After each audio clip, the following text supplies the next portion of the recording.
On l'a appris en effet hier de sources gouvernementales françaises. La procédure de reconnaissance de ces passeports par la France aura au final pris un peu moins d'un mois, puisque les autorités de Bamako ont remis le spécimen type au service consulaire français le 10 mars dernier seulement.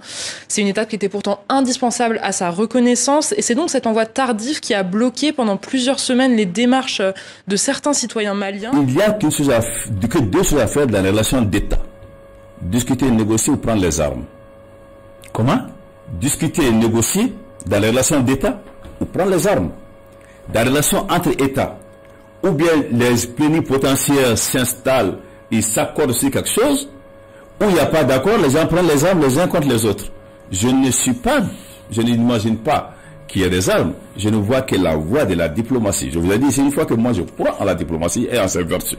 Il n'y a que la diplomatie qui peut nous permettre de faire accepter ces passeports partout où sont acceptés les passeports CEDEAO, ou plus que les passeports CEDEAO. Mais c'est à cela qu'il faut travailler, et c'est la réponse à cela qui va déterminer non pas l'adhésion de Barou, de Abdraman, de Chana, de Moutaga, mais l'adhésion des populations de la CEDEAO. Ce passeport vaut autant que tous les passeports qui existent dans le monde entier.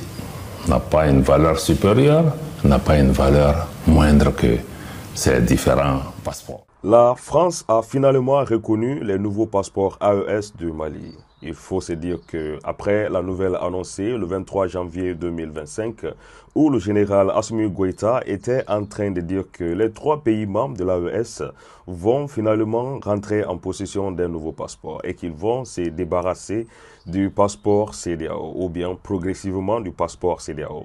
Les gens qui ont le passeport CEDEAO en cours de validité peuvent encore le maintenir, mais une fois que ce serait expiré, ils ont le choix de choisir entre le passeport AES et le passeport CEDEAO.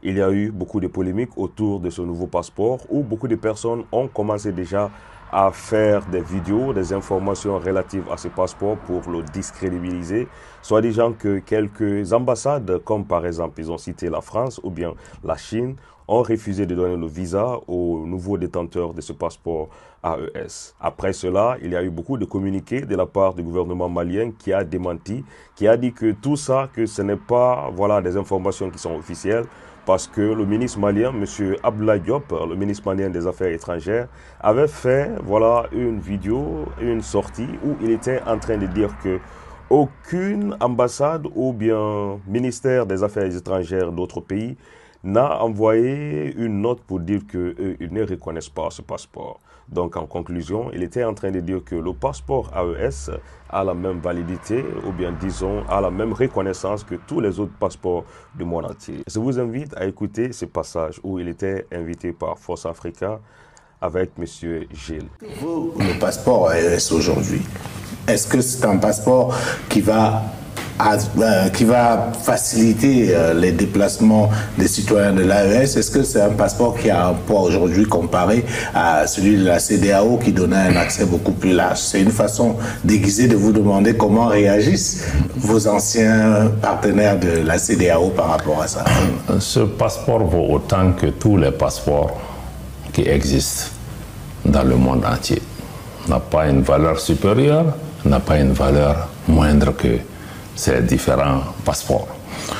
Donc je pense que, ceci dit, il faut aussi noter que quand un passeport est issu, parce qu'il y a tout un débat qui n'a même pas lieu d'être, je crois qu'il y a certains cercles qui travaillent à pouvoir en faire un problème, parce que même quand vous parlez de passeport CEDEAO, il faut relativiser les choses, parce que nous on avait un passeport malien avant, à un moment il a été décidé de mettre le logo de la CEDEAO sur nos différents passeports, mais qui sont des passeports qui sont conçus par nos pays.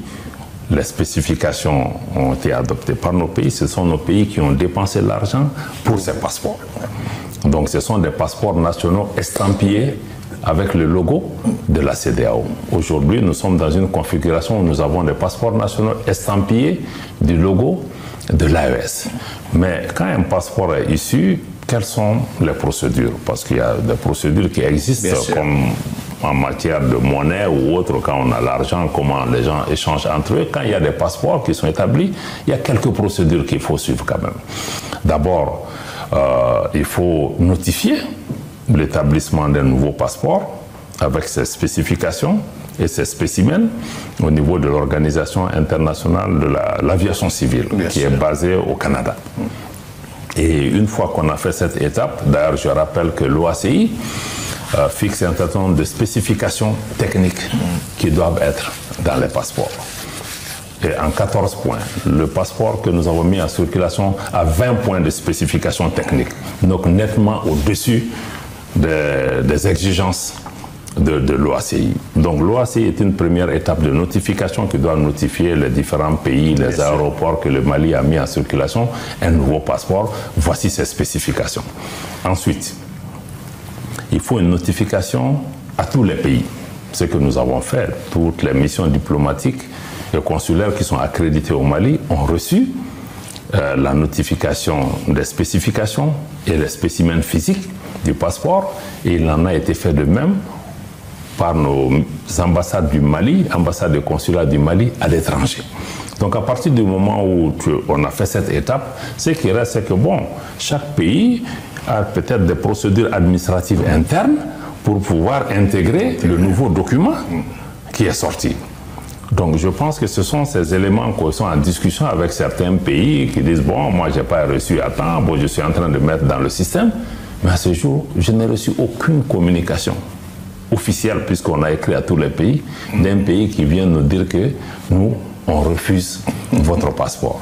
Et puis deuxièmement, les passeports là n'ont pas besoin d'être reconnus ou que l'AES soit reconnu à un titre ou à un autre par rapport à cela. Donc moi je pense que c'est un faux débat qui vise encore une fois aussi à créer le doute chez nos compatriotes, de créer des tensions ici et là.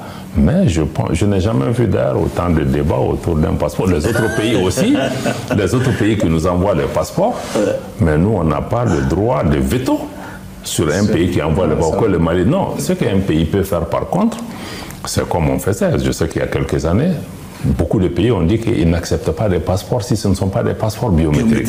Ça, c'est normal, ça, c'est des spécifications techniques. Bien sûr. Bon, mais si certains peuvent se mettre dans des postures de dire qu'il faut qu'on accepte ou pas, non. Je pense que le Mali a fait tout ce qui est nécessaire en termes de spécifications techniques, en termes de notification. Bon, je pense que nous regardons progressivement.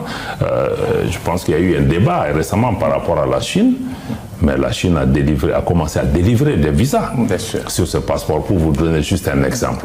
Donc, moi, je pense que c'est vraiment un problème artificiel qu'on veut créer, mais l'édition d'un passeport est un acte souverain de chaque pays. Et on n'a pas besoin d'aller demander la permission d'un pays pour le faire.